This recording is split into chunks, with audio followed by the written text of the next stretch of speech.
Thank you all for coming. I mean, I feel very fortunate. I feel like introducing Angela Davis is like winning the lottery. Thank you, Angela.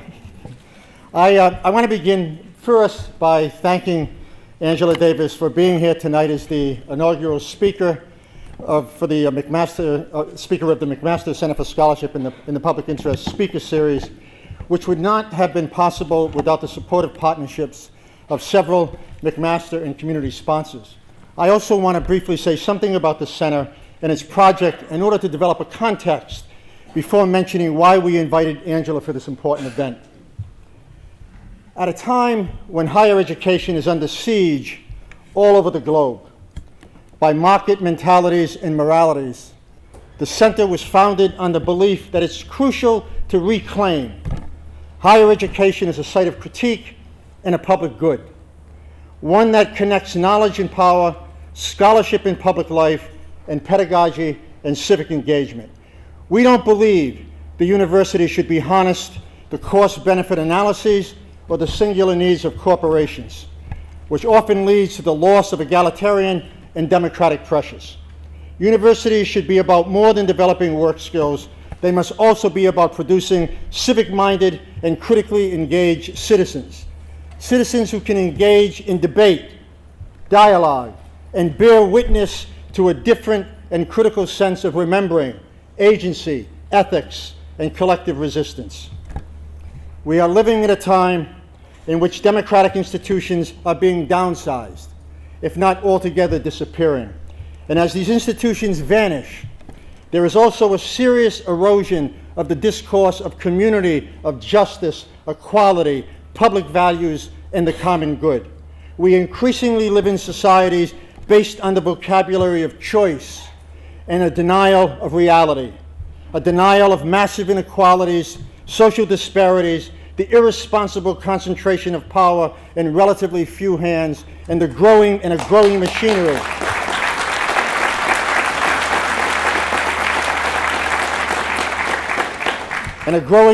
machinery of social and civil death.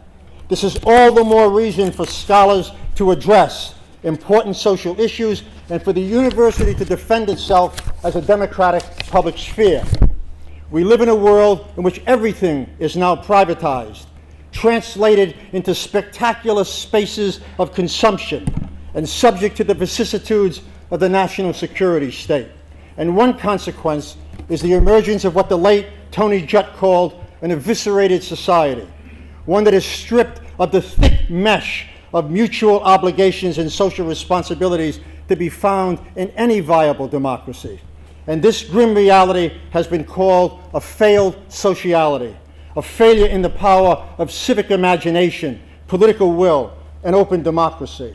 And as the welfare state continues to be attacked and the punishing state increasingly criminalizes social issues, extending from homelessness and peaceful protests to dress code violations in public schools, academics and other cultural workers should not, under the guise of professionalism, remove themselves from ethical considerations and the power relations that impact them and the world.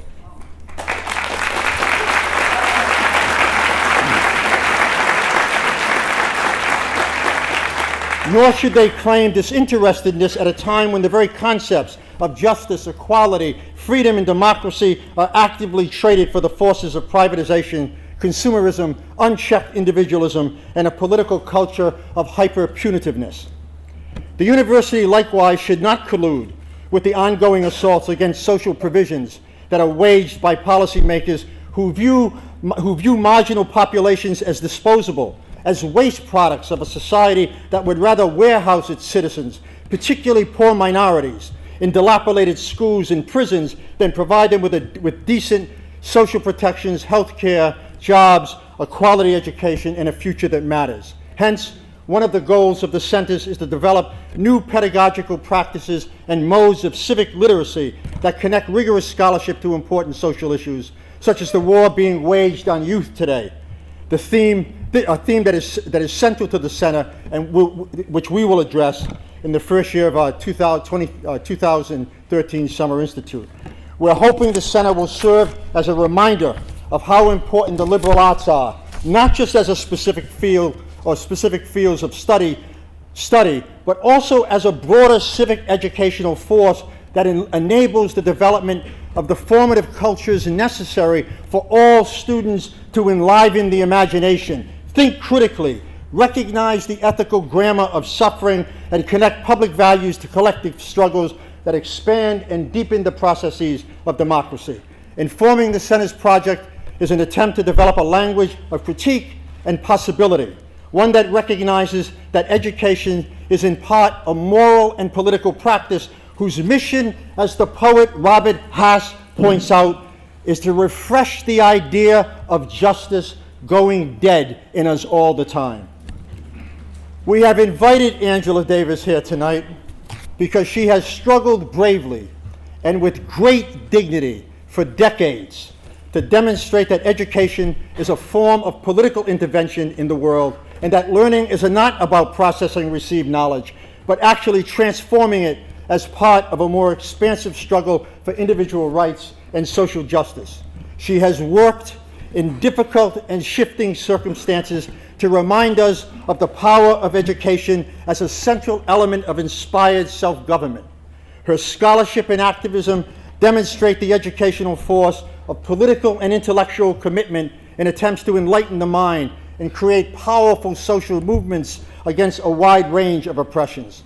What is particularly crucial about her legacy is that it not only focuses on specific issues, but it also addresses society at large, flatly rejecting the freezing of what we might call identitarian politics. Her work advances, as my friend Robin Kelly points out, a democratic notion of freedom, one that moves far beyond the narrow liberal notion of freedom that enshrines the right of the individual to do what he or she wants, unchecked by any impediments, moral or otherwise. Instead, she combines individual rights with social rights and argues that any viable notion of agency is impossible without providing the economic and social conditions that enable people to exercise their political and individual rights. She argues that freedom is about providing choices for people without constraints that are imposed by subjugation, deprivation, and the type of inequality evident in the fact that for every $1 of assets owned by a single Black or Hispanic woman, a member of the Forbes 400 has over $40 million. This is just an aside, but this just blew my mind, and I have to say this. I read today that the Koch brothers made $30 billion last year in their assets. Now, if you take a 40-hour work week, that amounts to $3 million an hour. I wouldn't even know what to do. I mean, my God. $3 million an hour. Sorry. Freedom in this context is freedom that comes with the struggle against injustice, a struggle that demands the shared conditions that would ensure all people could live a fully realized life. Collective freedom is one devoid of material bondage and one that supports the institutions necessary for democracy. In this notion of freedom, education is linked to the struggle for a democratic conception of community, one that is inclusive and provides decent health care, housing, food, education, while abolishing the prison industrial complex and the ever-expanding punishing state. Collective freedom provides the basic conditions for people to narrate their own lives, to hold power accountable, and to embrace a capacious notion of human dignity. Angela Davis, what is invaluable about Angela Davis's work is that she does not limit her politics to issues removed from broader social considerations, but connects every aspect of her work to what the contours of a truly democratic society might look like. For her, democracy is not only a promise or an idea, but also a practice. Angela Davis is a model for what it means to be a public and engaged intellectual dedicated to what she calls protracted struggles that pursue truly egalitarian models of democracy. I can think of no one who embodies the commitment to theoretical rigor, social justice, human dignity, and collective resistance more than Angela Davis. It is a great pleasure and an honor to have her with us tonight.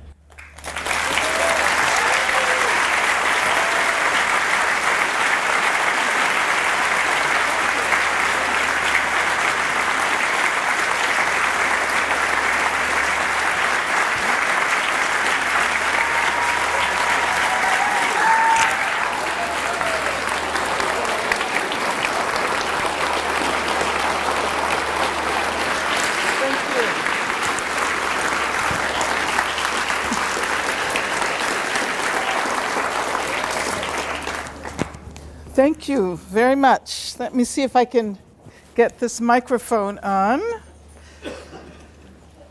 First of all, thank all of you for coming out this evening. It is truly a pleasure to be here in Hamilton, Ontario, my first visit at McMaster University. And it is truly an honor to have been invited to participate in this series, which is sponsored by the Center for Scholarship in the Public Interest. Am I right? And I would especially like to thank Professor Henry Giroux, whose work has had such a profound impact on a range of fields, from education to cultural studies, on critical theories and pedagogies of social justice. I've been following his work for many years and was very excited to finally meet him. And as a matter of fact, as he spoke, I said, well, I wish I could just sit here and listen to him. But I'm very happy to have been invited to speak this evening.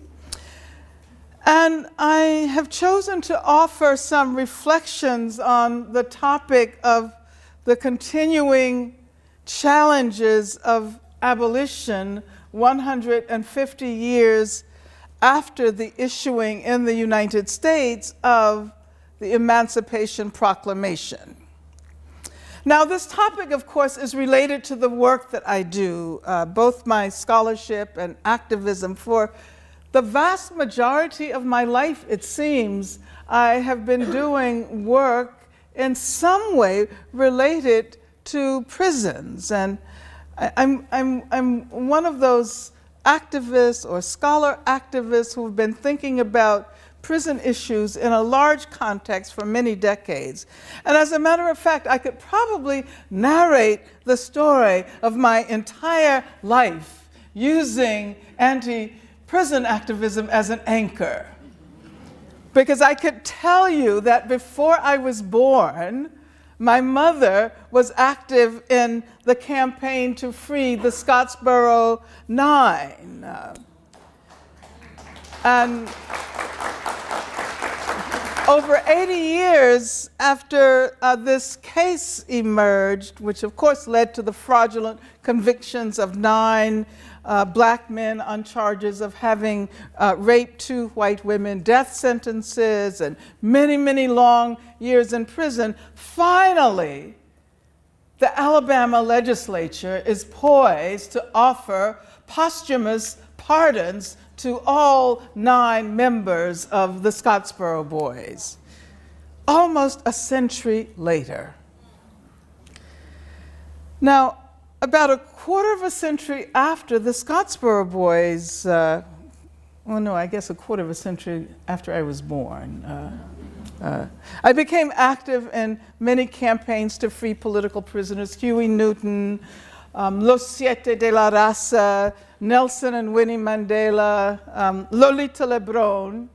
And the case that in many ways reshaped my life, the case of the Soledad Brothers, George Jackson, Frida Drumgo, and John Clouchet, who were charged with killing a guard in 1970 inside Soledad Prison.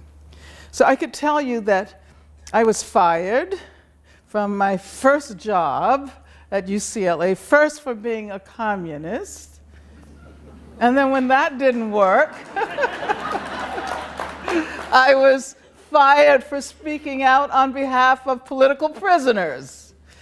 And that was, according to Ronald Reagan and the regents at that time, behavior unbecoming a professor. And then, of course, I could tell you how I myself was arrested and charged with 3 capital crimes, and how I was freed by a massive international movement that stretched from Europe to Africa to Asia to South and North America, including here in Canada. But that's not the story I'm telling you this evening. I'm going to attempt to engage with a larger story. I want to begin with a series of dilemmas surrounding the sesquicentennial of the Emancipation Proclamation in the United States. And of course, I should make the point that Canada was not unaffected by the Civil War in the US and by the strategy that was announced by Lincoln in 1863. As a matter of fact, Canada was implicated in both sides of the Civil War. Former slaves who had traveled to freedom to Canada via the Underground Railroad joined the Union forces after the issuance of the Emancipation Proclamation. But the government of Canada did not prevent Confederate forces from seeking refuge in Canada as well. And so while I will refer primarily to implications of that history for the contemporary United States, I'm also keeping in mind that unfortunately Canada follows too often in the footsteps of its neighbor to the south.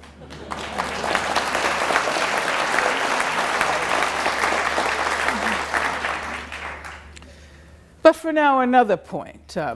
The story of the end of US slavery belongs not only to us here in North America, but to the world. As a matter of fact, Black Americans have been the beneficiaries of solidarity generated in all parts of the world. The anti-slavery abolitionist movements all over the world, sanctuary from slavery offered by Canada and many other countries. I mentioned the Scottsboro 9 campaign. That campaign became as well known as it did precisely because of the international solidarity that was generated in connection with the case. And then in the 1950s, there was this notorious kissing case in the state of North Carolina, where a young black boy who was about 6 years old kissed a white girl with whom he had been playing. He was arrested on rape charges. And only because there was an international outcry were the charges eventually dropped. And of course, I've already referred to political prisoners, and I might mention my own case and the solidarity movements in places like Brazil and Vietnam and Sri Lanka and Senegal and the former Soviet Union and France and Germany, both East and West, and so forth and so on. And parenthetically, I might mention that today, Leonard Peltier, who is probably the longest held political prisoner in the country, is still behind bars. And you here in Canada have a relationship to that case. And then there's Mumia Abu-Jamal, and of course the Cuban Five. But perhaps we can talk about those cases during the question and answer period. But I'm primarily interested in the fact that people all over the world have been inspired by the Black freedom struggle to forge. They've been inspired to forge activist movements addressing a whole range of oppressive conditions in their own countries. There's a relationship of inspiration and mutuality between the historical South African freedom struggle and the historical Black American freedom struggle. Martin Luther King was inspired by Gandhi to engage in nonviolent campaigns against racism, and the Dalit of India have been inspired by the struggles of Black Americans. More recently, young Palestinians protested the segregation of buses and highways and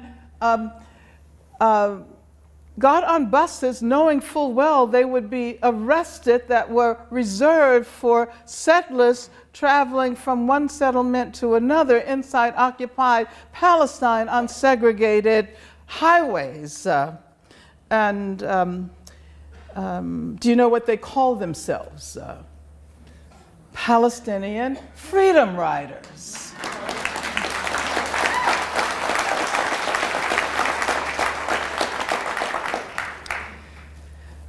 In the United States, I'll not speak about Canada. I'll do my critique and focus it on the US. You can draw the implications for Canada if you wish.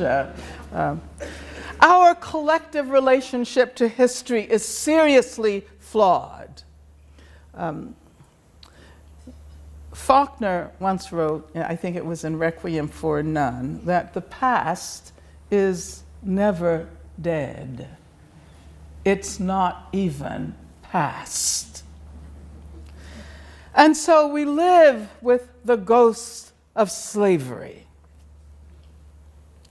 And I would like to pose the question, why are we not vigorously celebrating the 150th anniversary of the Emancipation Proclamation? It's very bizarre. It would seem that this would be one of the most important historical anniversaries to observe. Am I right? Yes.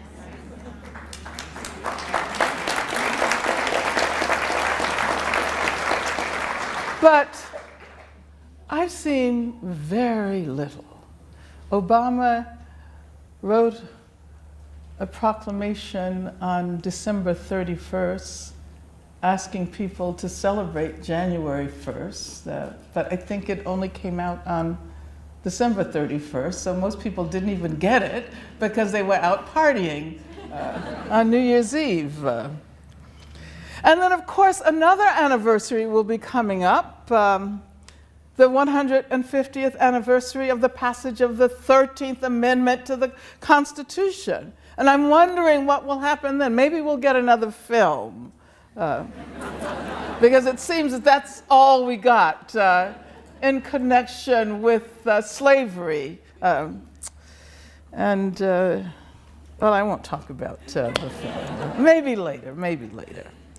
But I begin with this discussion of the Emancipation Proclamation issued 150 years ago, which was not so much a question of the emancipation of people of African descent by a president of the US. It was more a military strategy than anything else. And if one actually looks at the text of the Emancipation Proclamation, one discovers that as much space is devoted to the exceptions, that is to say, as long as states remained within the Union, or as long as regions of states were loyal to the Union, they could keep their slaves. So slavery was all right as long as it remained within the Union. Now, if we examine the meaning of this historical moment, however, it seems to me that we're better able to understand both the failures and the successes of emancipation, the dialectics of emancipation. We live with the popular myth that Lincoln freed the slaves. Is that what they tell you here in Canada as well? Which continues to be perpetrated and perpetuated and perpetrated in popular culture, of course, even by the film Lincoln, which I'm sure you've seen. But Lincoln did not free the slaves. As a matter of fact, according to Eric Foner, who's written a wonderful book on Lincoln and slavery, quote, "The Emancipation Proclamation is perhaps the most misunderstood of the documents that have shaped American history. Contrary to legend, Lincoln did not free the nearly 4 million slaves with the stroke of his pen. It had no bearing on slaves in the 4 border states, since they were not in rebellion. It also exempted certain parts of the Confederacy occupied by the Union. All told, it left perhaps 750,000 slaves in bondage. Moreover, popular narratives about the end of slavery erase the agency of Black people themselves. And I suppose we can say that if Lincoln did not really free the slaves, he was shrewd enough to recognize that the only hope of winning the Civil War resided in creating the opportunity for Black people to fight for their own freedom. And as a matter of fact, W.E.B. Du Bois, in the 4th chapter of Black Reconstruction, which is the one text about the history of the United States that everyone should read, that so few people have read, and everyone should read that. Chapter 4 is entitled The General Strike, because he uses the vocabulary of the labor movement to convey the consequences of the Emancipation Proclamation.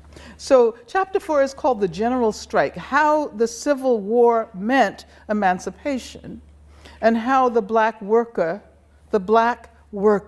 he doesn't say the slave, he says the black worker, won the war by a general strike which transferred his labor from the Confederate planter to the Northern invader, in whose army lines workers began to be organized as a new labor force.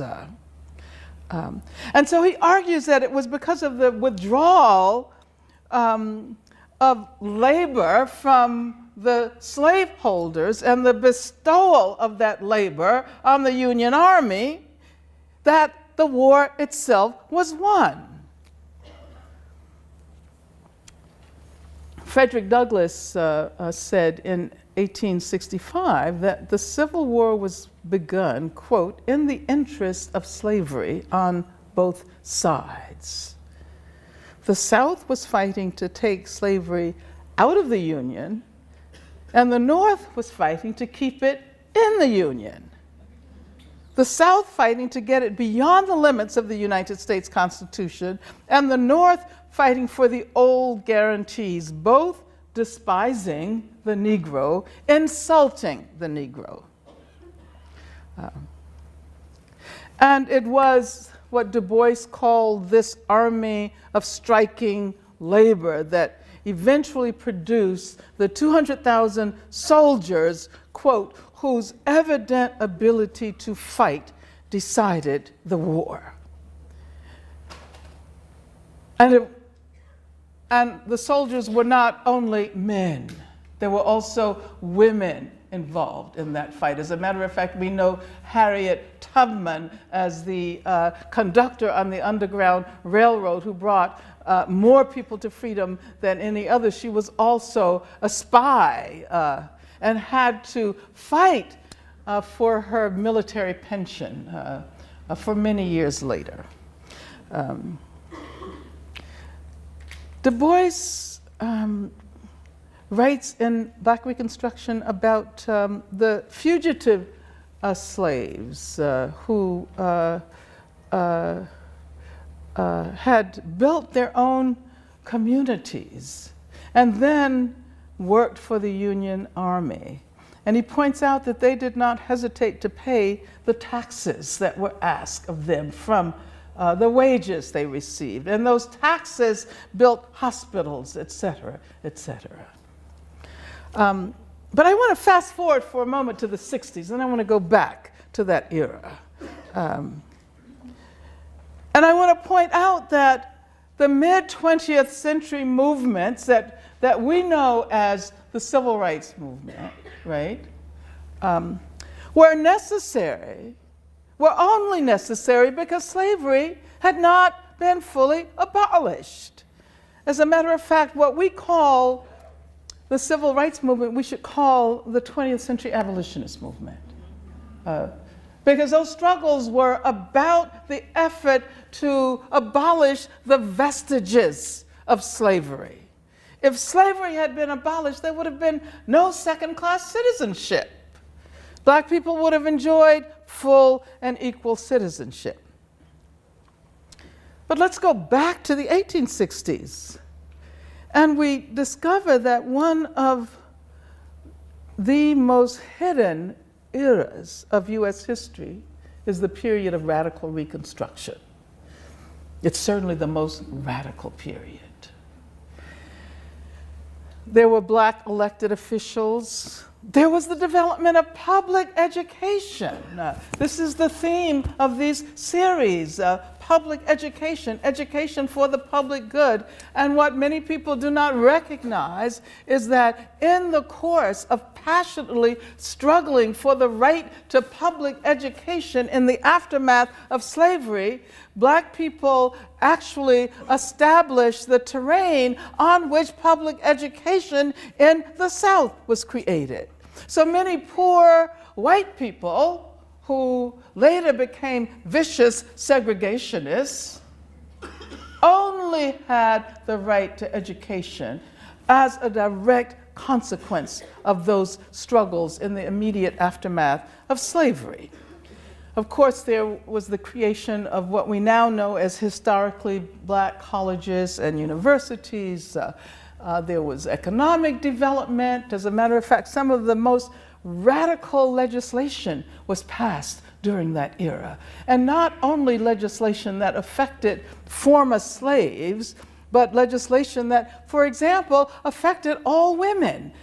More progressive divorce laws were passed, laws that guaranteed to women the right to own property, thus challenging the old patriarchal structure of society.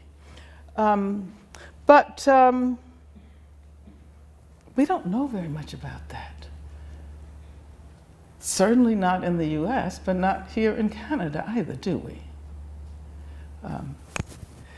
And it is often assumed that Jim Crow segregation was a direct consequence of slavery. It was a kind of transference of slavery to the era that followed slavery.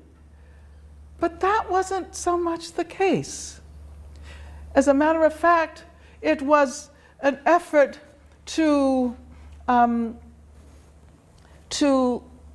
destroy the radical accomplishments of that era that had implications not only for Black people, but for all people. And as a matter of fact, we see during that era the emergence of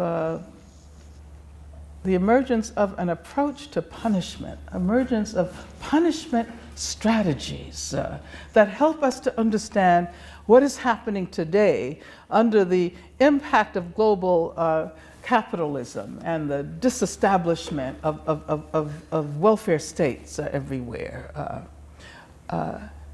The Ku Klux Klan emerged. 1866 is generally the year that's given. But these repressive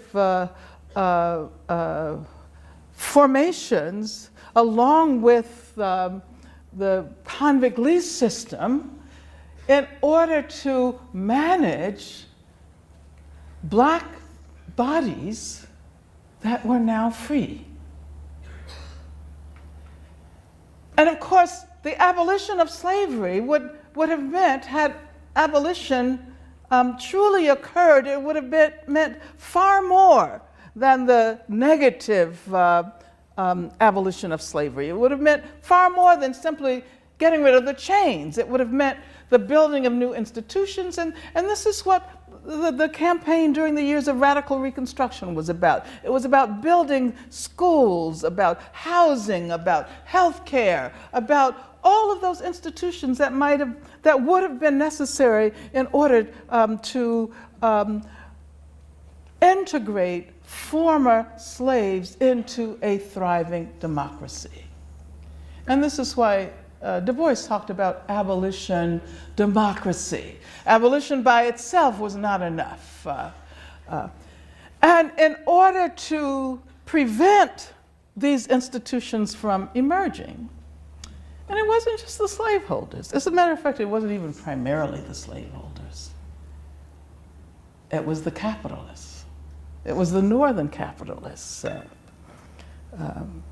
who are responsible for the creation of these new institutions of racism, Jim Crow. Now, let's fast forward from 1877, which is the year that's generally proposed as the end of radical Reconstruction, to the 1960s. We were confronting issues in the 1950s and the 1960s that should have been resolved in the 1860s. And then, so therefore we had the Montgomery Bus Boycott, and you know the names of some of the figures, right? Rosa Parks, everybody knows Rosa Parks. Maybe not everybody knows Claudette Colvin, who had been arrested for riding on a bus in Montgomery before that, or Joanne Robinson, who wrote the book, The Montgomery Bus Boycott, and the women who started it. The women have been largely erased, with the exception of perhaps Rosa Parks. But I always like to point out that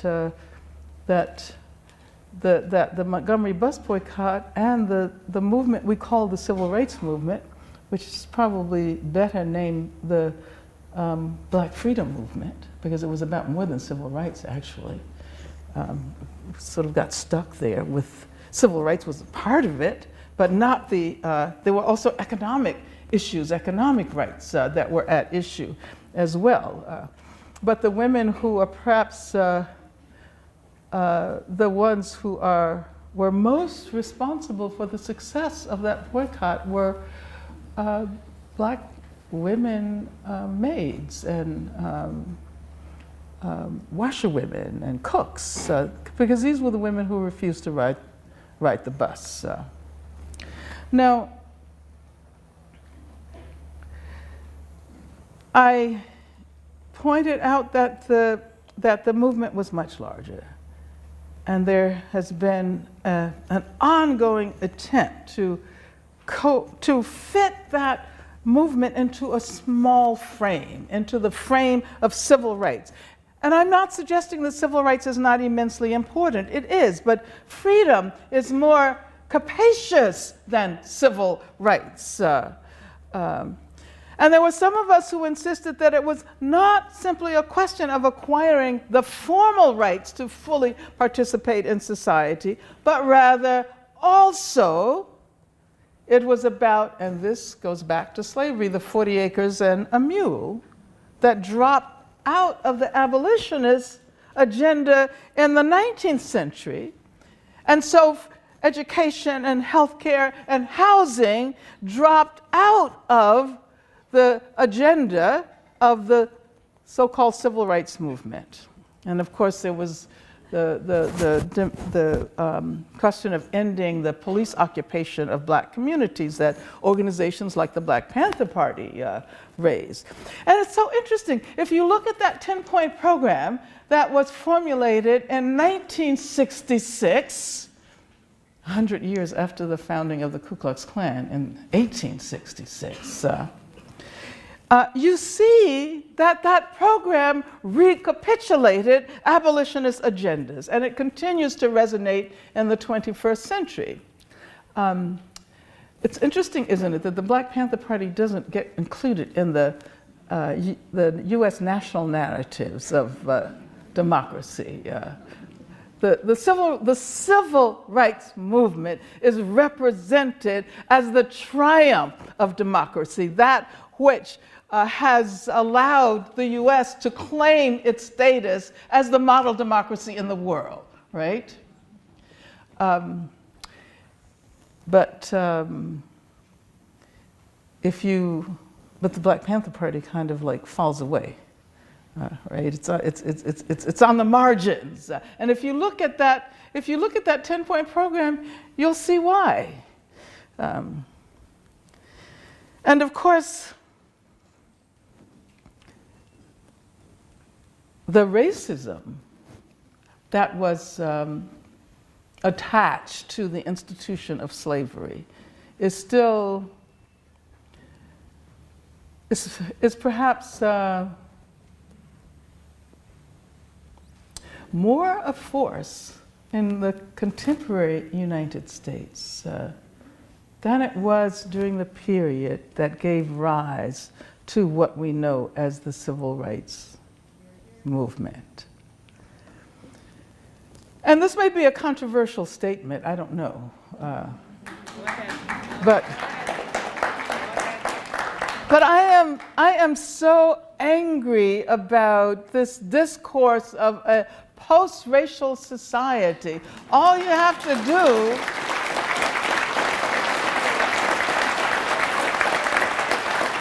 all you have to do is elect a Black president, and all of that historical racism, all of those institutions that are so entrenched with racism somehow fall away. That makes no sense at all.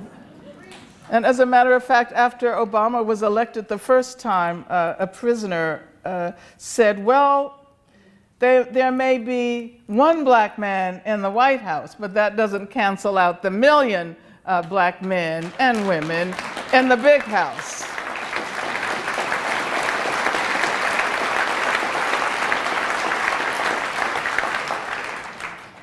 And so when I speak about racism, I'm not only speaking about the racism that has taken up residency in the psyches of so many people, including Black people and people of color.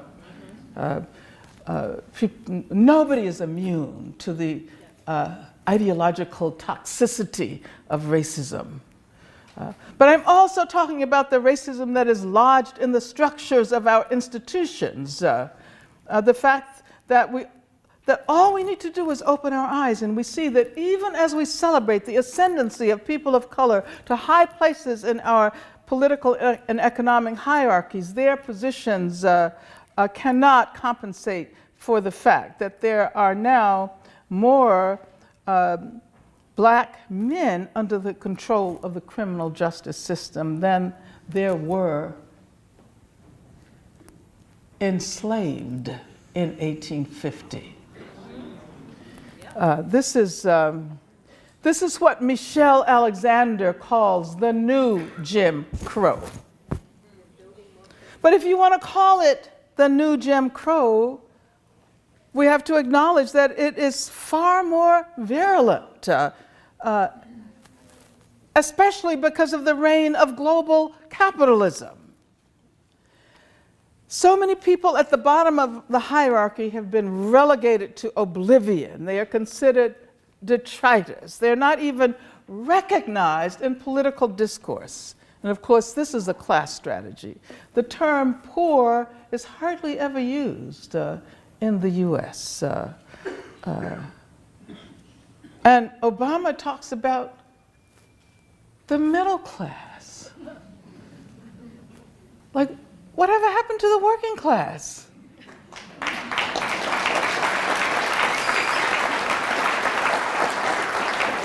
And of course, well, people all over the world recognized the convergence of race and poverty as a result of the Katrina.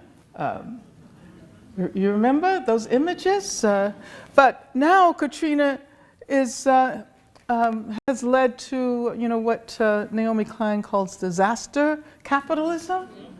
So now New Orleans is being rebuilt, but it will not accommodate poor black people in numbers that even begin to match their pre-Katrina presence.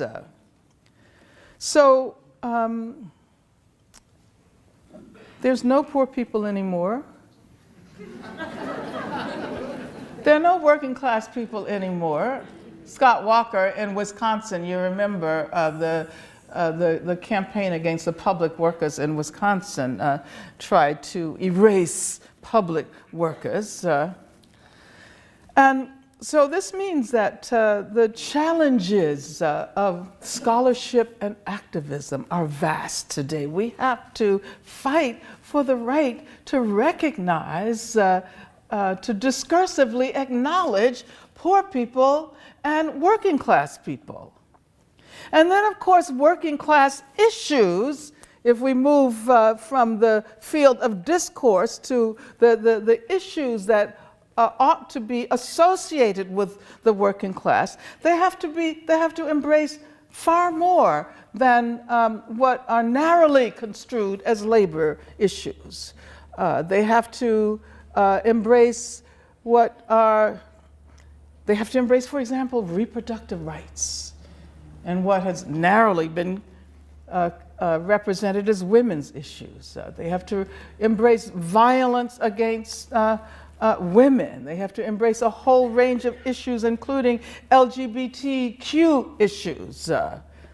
And of course, we know that the immigrant rights movement is central to any struggle for democracy. In the US, in Canada, in Europe, in this post-colonial era, immigrant rights have emerged as one of the primary arenas of the struggle for democracy. And so we can say that what civil rights was to the 20th century, the civil rights of immigrants are to the 21st century. And so few of the really important issues that demand our attention have been subject to extensive public discussion. So if the working class has been excised from political discourse, so have serious discussions about education, the state of our schools, the continuing crisis of over-incarceration and over-punishment. The US is a prison nation. Of course, there are approximately 2.5 million people behind bars. And that constitutes 25% of the world's incarcerated population. Now, it would be different if the population of the US approached that of China or India, but it doesn't. The US has 5% of the world's population, but 25% of the incarcerated population. And it's not only that people who no longer fit into the structure of contemporary society under the impact of global capitalism, it's not only that they're warehoused and thrown away into these technologically advanced prisons that have developed carceral technologies that are beyond anyone's imagination. But that this process has become profitable itself. So if they're in prison largely because they don't fit into a society that places profits before people, and as a matter of fact, the jobs that used to be available have been exported, the whole process of deindustrialization that occurred during the 80s, it's not coincidental that the very period of the rise of global capitalism and deindustrialization and structural adjustment and the dismantling of welfare states was the period of the rise of the institution of the prison, the rise of the prison industrial complex, as a matter of fact. And so it's not only that this industry, this punishment industry, has become immensely profitable, so profitable that the private prison corporations were responsible for writing the repressive anti-immigrant legislation in Arizona and Alabama, because they see immigrant detention as the next most profitable field for them. I mean, it's crazy, isn't it? It's absolutely insane. And then this strategy and these institutions have been exported. They have been exported all over the world. So it's not only in the countries of the global north that you find these massive, oftentimes super maximum security prisons, but it's also in Africa, it's also in South America, and especially in that's my timer. Sorry. Sorry about that. So I just have a few more minutes, but let me say, especially in places that are in the process of producing surplus populations. In Colombia, for example, where people have been thrown off their land, this whole process of deterritorialization, people, Afro-descended people and indigenous people who've been thrown off their land. And in order to make way for these huge agribusiness firms to grow crops like sugarcane, so that we who live in the countries of the global north can purchase biofuel for our cars and feel good about not polluting the environment. And in the meantime, people lose their means of subsistence. The very people who were the guarantors of biological, what is it called? Multiplicity, diversity, exactly. Biodiversity of the land are thrown into slums, and prisons are now being built because they are destined to inhabit these places where surplus populations are sent. So you see, the US is a prison nation. That's the point. To say, this is not even to talk about the importance of the prison as a venue of torture in the context of the so-called war on terror. Let me say, before I conclude, that in my opinion, what is most important about this era is a consciousness of interconnectedness of various struggles. We can no longer afford to simply focus on a single issue. And as a result of the work of academics, we've acquired, I would say, feminist academics.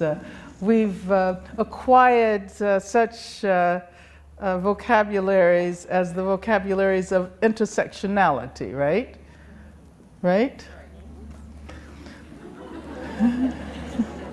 Well, I could actually do another lecture about about the ways in which certain concepts and certain knowledges actually have their origin in struggles for social justice, but because they become canonized in the academy, and because we don't learn ways of linking communities and universities in our citational practices, those of us who engage in research, we do not know how to cite anything other than other books or other articles.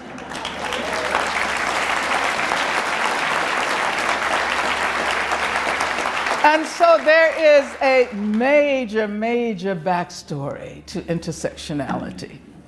But the point that I want to make, that wasn't actually the point. That was a parenthetical observation. The point that I want to make is that we need now to begin seriously thinking about the intersectionality of struggles.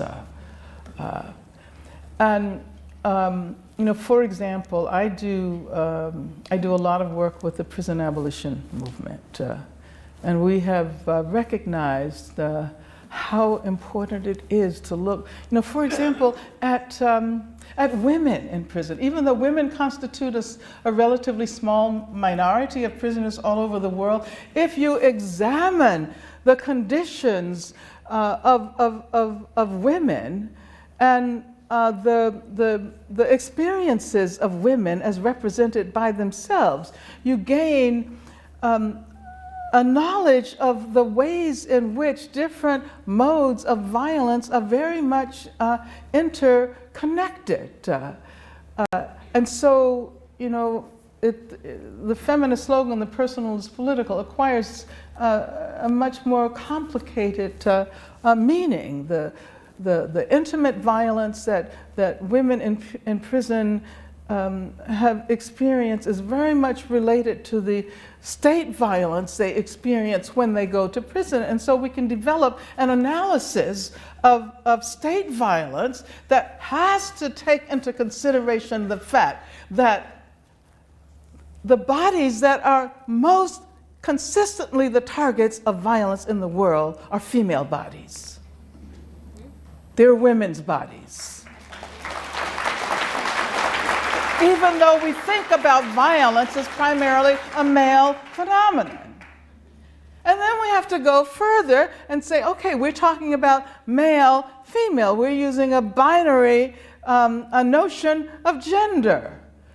Maybe we shouldn't be restricted to this notion of gender, which only allows male and female, as the prison system does.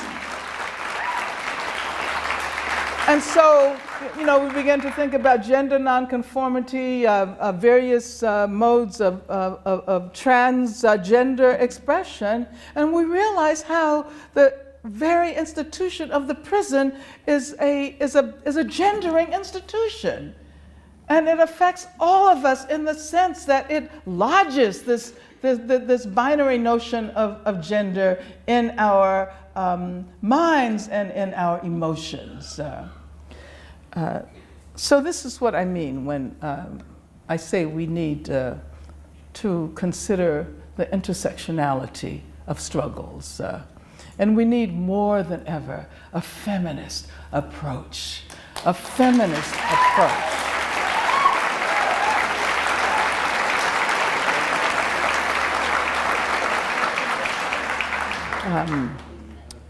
But let me end. I really have gone over time now. So I wanted to end by going back to this way in which freedom struggles of the past have been forced into these narrow frames, these small frames. Someone like Martin Luther King, who is the towering figure of what we call the Black radical tradition, he has been so edited that he fits into the version of democracy related to neoliberalism of contemporary global capitalism. And you know, I mean, it's interesting, almost everybody in the world knows Martin Luther King, but most of what they know is that he had a dream, right? That's about all they know.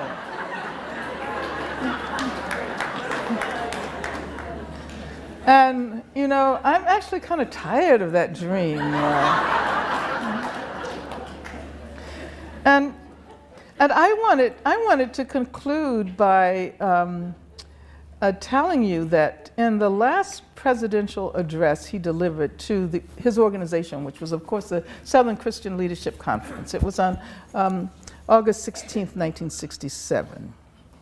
And he was assassinated in the following April, so he never had the opportunity to give another one. He asked the question, where do we go from here? And this was his answer. We must honestly face the fact that the movement must address itself to the question of restructuring the whole of American society.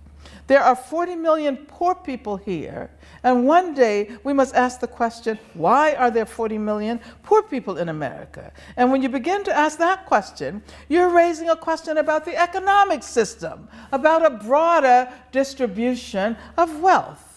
This is not the Martin Luther King that you know. When you ask that question, you begin to question the capitalist economy. This is not the Martin Luther King whose monument is in Washington and whose writings are quoted on this amazing wall.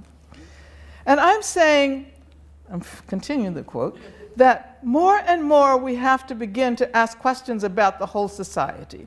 We are called upon to help the discouraged beggars in life's marketplace. But one day we must come to see that an edifice which produces beggars needs restructuring. It means that questions must be raised. And you see, my friends, when you deal with this, you begin to ask the question, who owns the oil? You begin to ask the question, who owns the iron ore? You begin to ask the question, why is it that people have to pay water bills in a world that's 2/3 water? And so I could continue, but this is what he was thinking about during the last period of his life. And that version of Dr. Martin Luther King Jr. has been totally edited out of U.S. history. He considered racism, exploitation, militarism to be a dangerous triumvirate that were responsible for a range of problems in the world. And I think he would also agree that the consciousness of the process of moving towards freedom has to be far more complicated than anyone ever imagined it might be at that time. And I'm especially interested in assisting with the placing of Palestinian freedom on our political agendas.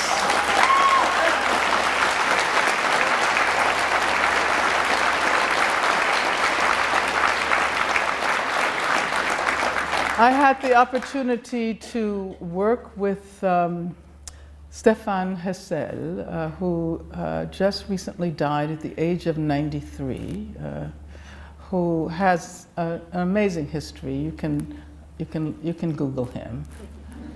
Stefan Hessel. His funeral just took place recently in Paris, but he was present for the formulation of the Declaration of Human Rights. He was a member of the resistance in France during the Nazi occupation.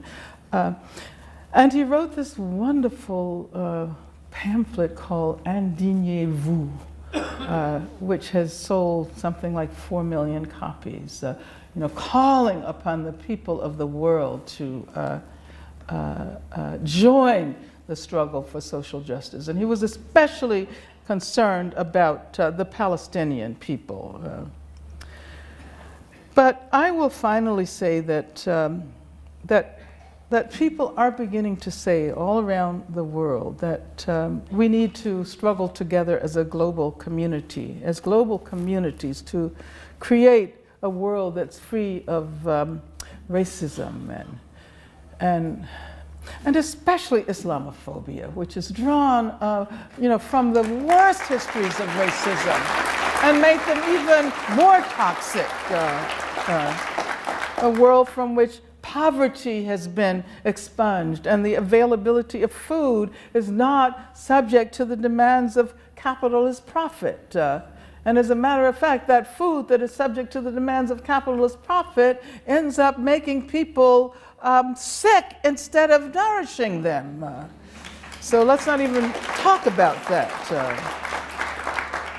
A world without homophobia and transphobia, and without the prison industrial complex, and where everyone learns how to respect the environment and all of the creatures, human and non-human, who inhabit our worlds.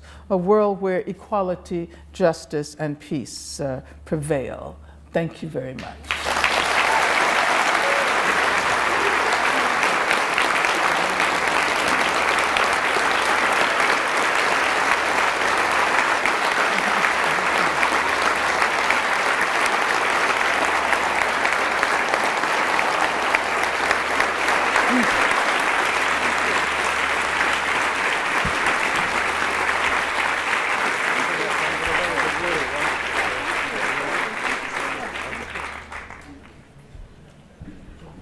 Dr. Davis, that was a truly wonderful talk.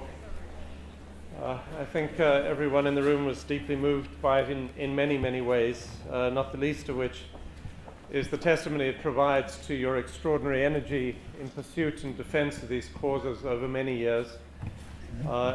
It's wonderful to be here and to be listening to you talk through these intersecting, mutually refracting, mutually reinforcing, and deconstructing issues. And it brings home, I think, one of the critical points that Henry made at the start about the role of a public intellectual, and implicit in that the idea that with the exercise of the intellect comes great responsibility. And as Dr. Davis worked through this multiplicity of interconnected issues, I think we saw a wonderful illustration of the mind doing what the mind should do, which is to invert and to question. I was delighted by those questions of Martin Luther King at the end, because that incessant interrogation is the only way in which you can begin to turn issues around and see what is sometimes the tragic and ironic inversion of the original goal, that emancipation can in some senses provide the basis for something that is its diametrical opposite. It's a wonderful talk, Dr. Davis, and please.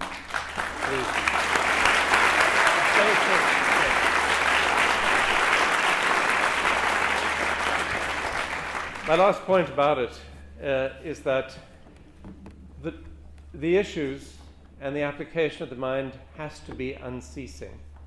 The subjection of the conditions of our lives as human beings on this planet has to go on, and the questions have to be asked exactly as Dr. Davis asked them, repeatedly and incessantly.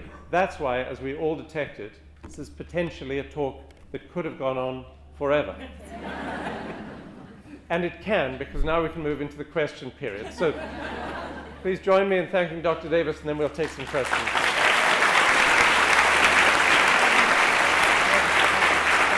Okay. Orderly, and you Okay, can great, good.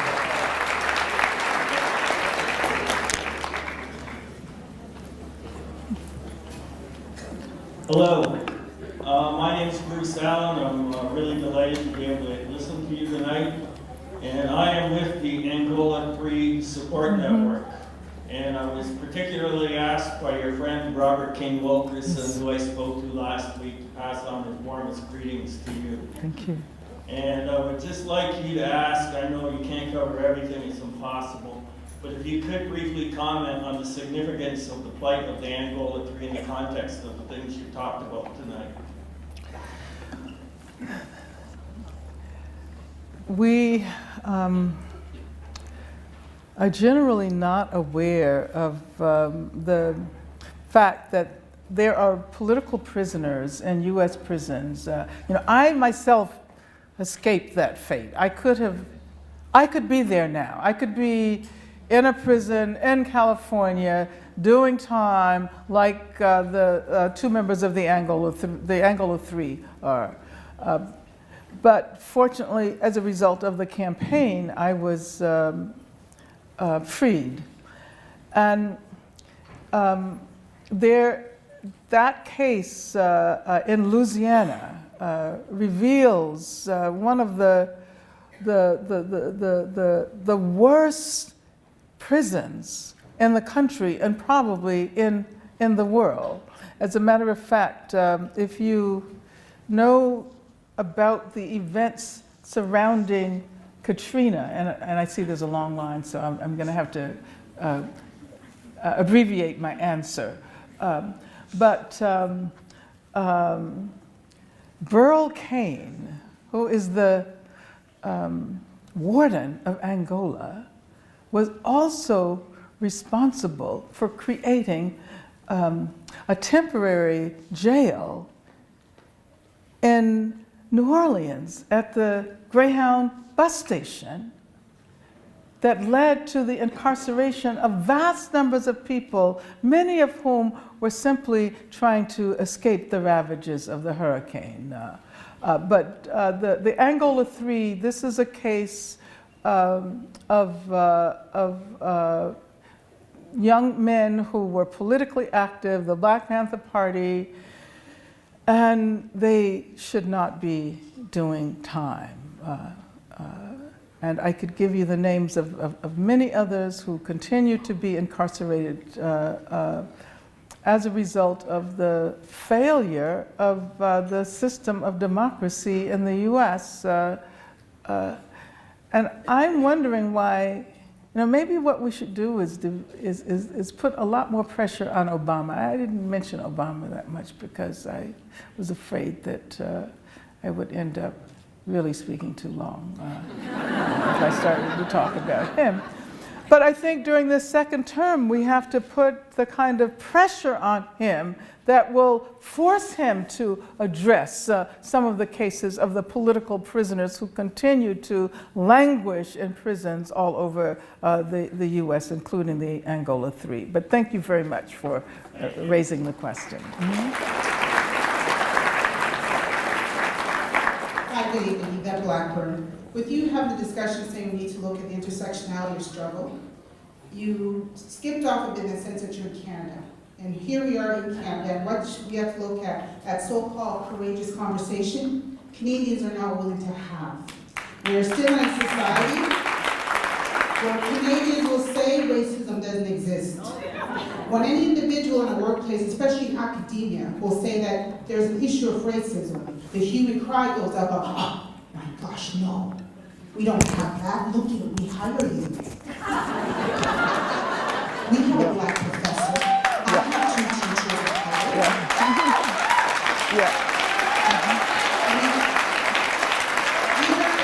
And that's part of the issue and the guise. And I'm hitting on academia in the sense of sure, predominantly what's in the room. We have a big issue. If we're really going to talk and really speak about the struggles, let's really address the struggles. Because we're not even touching the surface. Yeah. We are really just trying to water things down and basically just do the shh. We're not the United States. Look what's going on in the United States. Yet, right here in Canada also, our Black males, predominantly in our prisons, along with our Native Aboriginal peoples. We don't have to deal with issues. When we think about the race and anti-racism work, that's all been changed in academia. Terms such as equity, which then came into place to replace that because equity was more nice, has now been sent to the wayside. Now you hear terms of inclusive. Let's really talk. If you're going to talk about racism, racism exists. It's alive, it's well, it's thriving. We know how to classify, we just got to make sure we use the right terms. But Canadians as a whole, let's deal with it. We're at problems, that's why the issues are going to exacerbate pretty soon. It's like a ticking time bomb. Because at a certain point, the races are all looking and we're all fighting one another. Just the same thing as with the LGBTQ issues, dealing with the black issues. One supersedes the other. One's not willing to look at the issues. Well, one struggle has been based on the other. And one is now being superseded in the world. So that aspect that you're here in Canada, we have a big explosive time situation that's taking place. And sadly to say, it's going to erupt. What should we be dealing with academia?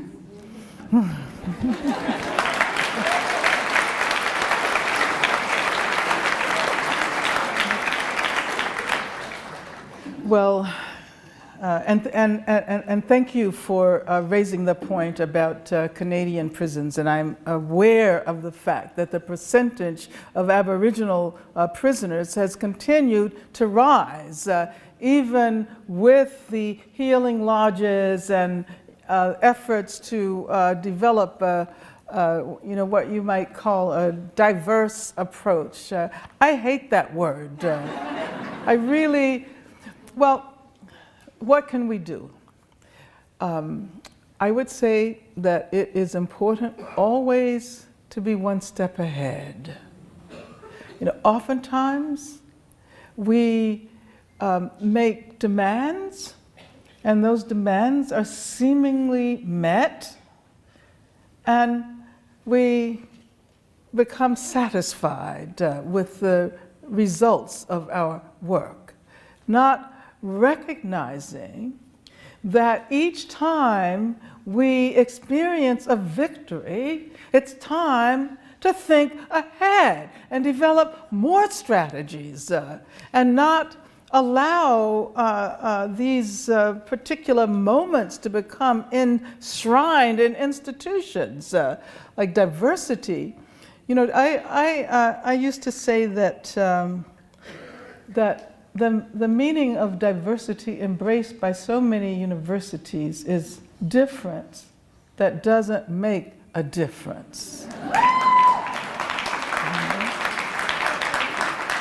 And so if you simply talk about diversity and you leave equality and justice out of the equation, the institution and the society will continue to function the way it functioned before. It's just that you'll have black people and Native people and Asian people doing the work that white people used to do. So, what's different about that? But I can say that I said I hadn't talked about Obama, I could. Well, what I usually say is that I take a feminist approach to Obama, which, we have to learn how to work contradictions. So we can be both extremely critical and at the same time supportive. Because I don't want to throw away that amazing victory we experienced. And you remember what it felt like when he was elected the first time. And that had little to do with the individual Obama. It had to do with people who were coming together, all over the country, all over the world, as a matter of fact. That evening when we discovered that he had been elected, there was planetary euphoria. And we all felt connected with one another. Let's not give that up. We were also just electing a president of the same old imperialist, racist United States of America, so we had to deal with that. But I did want to say that I think we learned much more from this most recent election, because Romney was supposed to win. he thought he was going to win. Why? Because they used all of these voter suppression strategies, but they didn't work. Because people in poor communities, working class communities, black communities, Latino communities stood in line, sometimes for 6 and 7 and 8 hours. And that really tells us something about the United States of America, which is very different from what it used to be. And I know that 96% of black women voted for Obama. You know, the majority of white people voted for Romney. Did you know that? I mean, a good majority of white men, but the majority of white women also voted. And what it tells us is that white men can no longer dictate the future of the country. And that's really, really important. And when I say white men, you know what I'm not talking about all white men. So you understand the abbreviation, right? We should be sophisticated enough to understand that I'm not referring to all white men, because white men who were in the labor movement did an incredible job of getting out the vote. But anyway, how did I get there?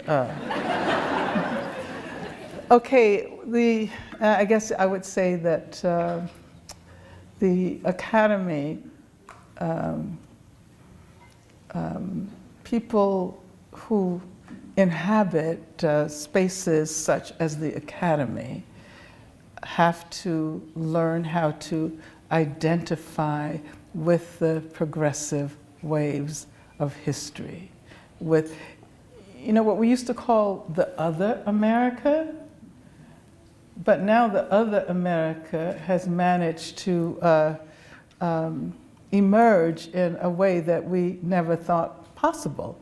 And it's not just about the election of one individual.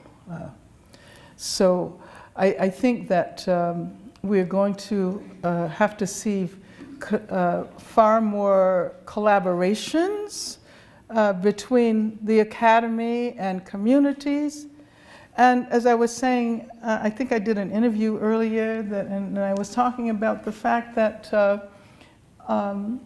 these places, which are professionalized sites for the production of knowledge, are not the only venues for the production of knowledge.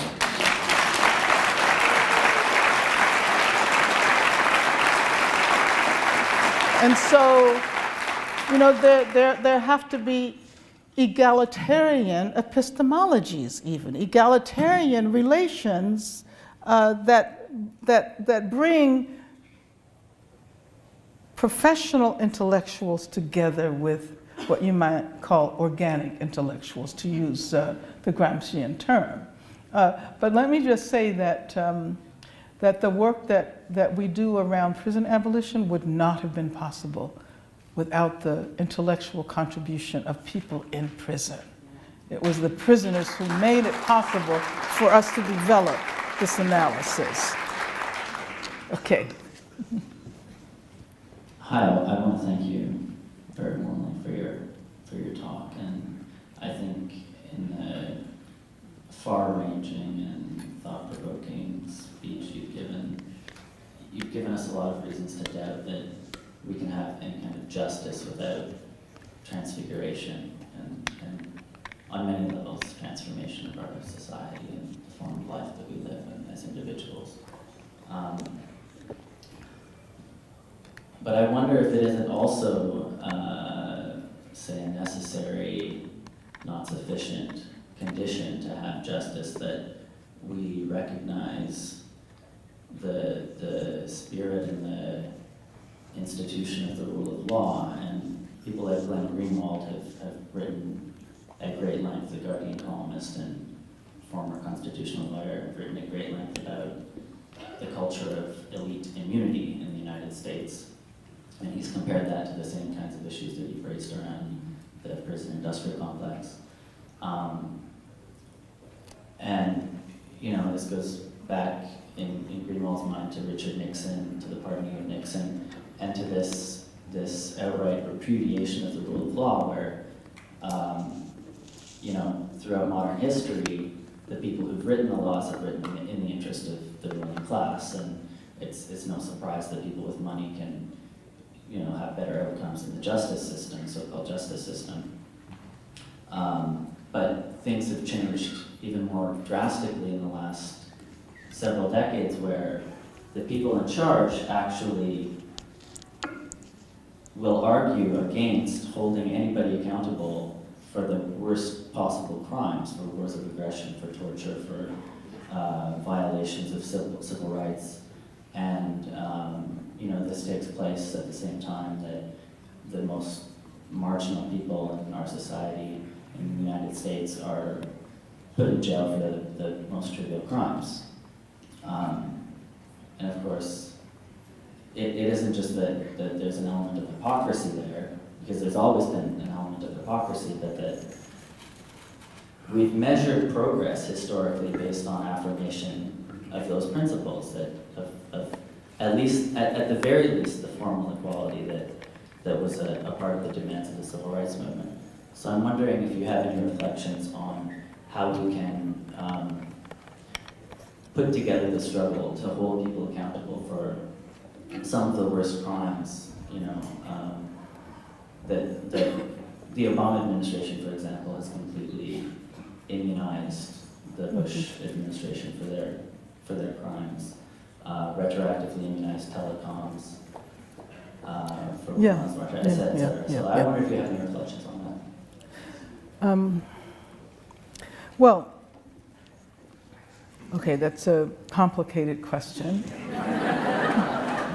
And I'm going to try to provide a simple answer by saying that the current state of the law not only does not allow us to attend to the real social problems that inform people's lives, and because, after all, the law only recognizes individual rights-bearing subjects.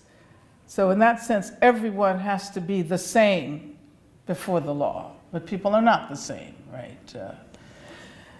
And so what about accountability for those who aren't caught up in the web of hyper-surveillance and all of those other processes that lead to such vastly disproportionate numbers of poor people, people of color, Aboriginal people in prison? So do we say that, okay, we want to guarantee that George Bush goes to prison, or that,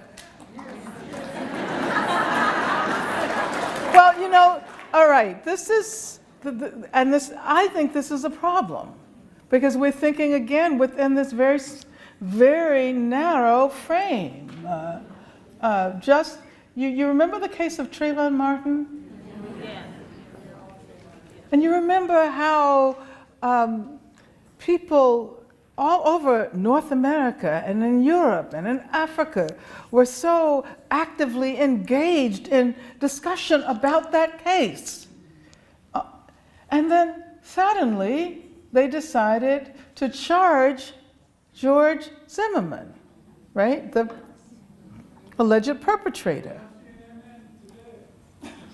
I didn't see that today, but what I do know is that the arrest closed down the continued discussion, as if bringing a single individual to justice, as they say, arresting a single individual addresses the very long history of racist violence that has claimed the lives of so many people. The demand was to make the individual accountable. Arrest George Zimmerman. Now, I think George Zimmerman and everybody else who was individually accountable should be rendered accountable in some way. But I don't think that I don't think we use the existing punishment system to accomplish that. Because what happens is that the arrest and imprisonment of anybody shuts off discussion.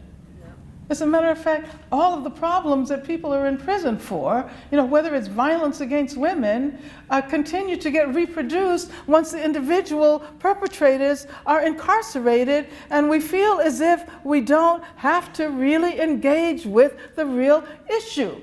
So as more and more perpetrators of violence against women are arrested and incarcerated all over the world, the incidence of violence against women remains the same. So I would say that we should be inspired by the Truth and Reconciliation process in South Africa and in Colombia and other places, Peru rather, some smaller versions of that have happened to address violence. I think we need to imagine a very different kind of justice, a justice that's not retributive. And that means we have to look at the people we consider to be the worst criminals, and we have to think about alternative ways of making them and the whole structures that enable their actions accountable.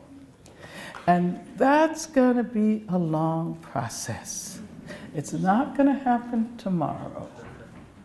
And I think we have to learn how to engage in our scholarship and activism, knowing that we may never individually witness the consequences. So we can't say, oh, I'll be dead by the time that happens. Of course we'll be dead by the time that happens. But does that mean that we don't do anything? You see, this is how toxic neoliberalism can be. We can only imagine possibilities enclosed in the parameters of our own lifetimes. And I don't think anti-slavery activists thought in those terms. That, I'll be dead by then, so what does it matter? But anyway, thank you for the question. Okay, maybe one more. Do you want to do one more? Okay, yeah.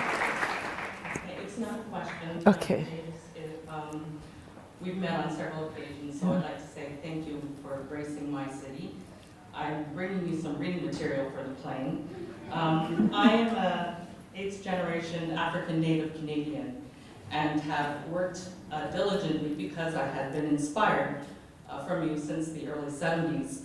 Wow. And as a grassroots activist, I'll tell you that the complexity that's going on in the world today with our society and how people who are in the trenches are no longer considered sexy enough. The issue is not sexy enough, are the same people that we're burying on a daily basis. So I wanted people to be mindful that while they're standing on the backs and succeeding, they're doing it on other people who are still in the trenches. Yeah, thank you. I'd like to jump the queue and ask you to autograph my book. If you can't remember your fro, I had one just like that. Thank you. Thank you.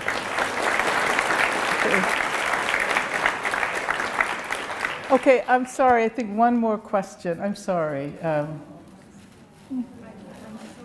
Yours is, okay. All right, two then.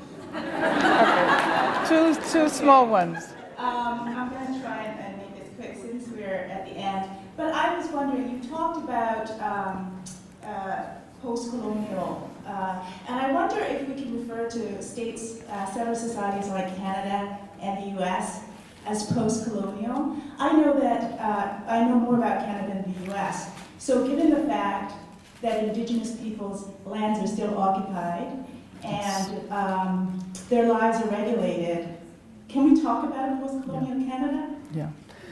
Yeah. But we also have to keep in mind that we're not completely post, right? The settler colonialism is still very much with us, and this is one of the main issues with respect to indigenous people in the U.S.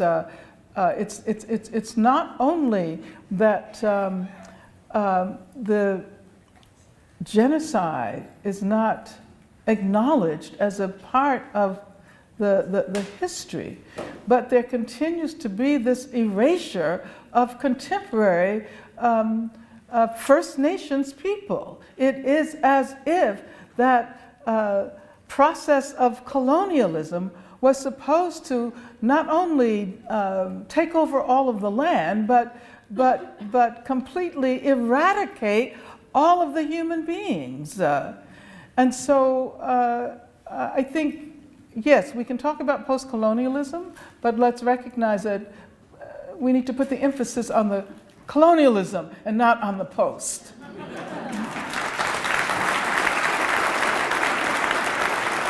Thank you so much for coming to Canada. You actually inspired me to go into political science, but I'm now continuing on. I guess I had one thing to say about the elephant in the room. When I walked in here, I noticed there was a lot of white people in here, and I'm so happy to see that. However, my question is, just in general to everybody, not to you, my question is to everybody around here, we're here to discuss race, and we're listening to you just articulate the issues in America, which we think we are immune from.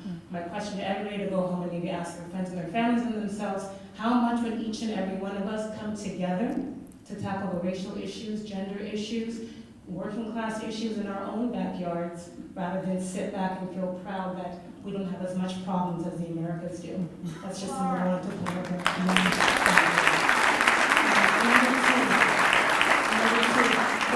Is there a reconciliation between the pseudo-welfare state that we operate here in Canada? We think we're welfare, but we're not. We're more neoliberal. Is there a reconciliation between the operatives of that state mechanism with racialized bodies, gendered bodies, and the working class body? Is there room for advancement in the neoliberal state, or is it sort of an opposite ends? Well, I think the issue, of course, is that, as Henry Giroux points out, that populations become disposable. There's certain populations that are meant to benefit from the neoliberal state, and other populations are treated as detritus. They're treated as garbage. They're treated as disposable. And this is why an institution, such as the prison, achieved such prominence during this era. This is why schools are affected by that process, so that they, especially in poor communities, communities of color, they completely forget about the process of teaching and learning and focus most on discipline. They're actually teaching kids how to become good prisoners. So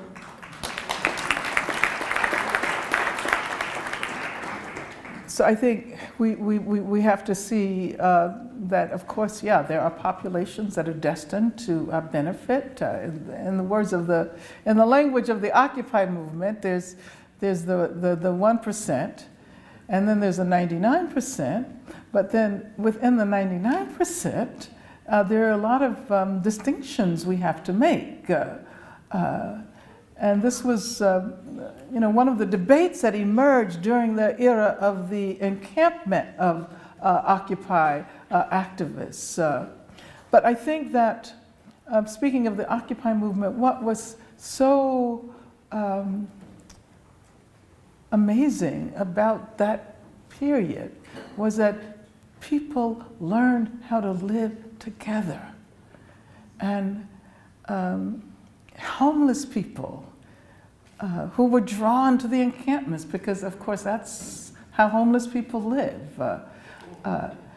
Students, and in many of the sites, there were these amazing democratic experiments in which people attempted to address very serious issues for which the police would have been otherwise called, by using other ways of holding people accountable for their acts, even sexual assaults.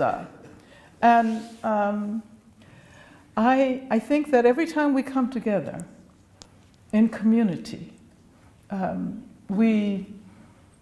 if we can experience a connection with one another across all of the boundaries that are designed to separate us, we experience a moment of promise.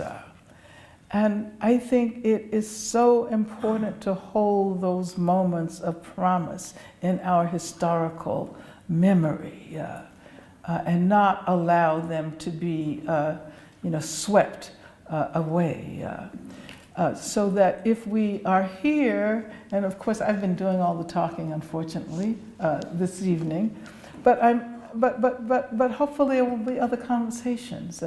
So what has happened here this evening does not have to wither away into, last week I went and heard somebody, what was her name? I'm like, what was she talking about? She had on a blue shirt, I remember. But I mean, you see what I'm saying? We can keep it going, and that is the only way to prepare for radical change, because oftentimes the moment arises. The moment arrives, and we are not given any warning beforehand that this moment will arrive at this time. So if we're not prepared, if we can't seize the moment, seize the occasion, it will pass us by. But if we do the work, which is daily work, and wherever one might be, activism is not something that's confined to a particular place, a particular time, a particular discourse. It can happen everywhere. It can happen in the classrooms. It can happen in artworks. It can happen in music. It can happen in labor movements. It happens at the university, everywhere. If we keep it going, then when that moment arrives, we might actually be able to bring about some major radical change. Thank you very much.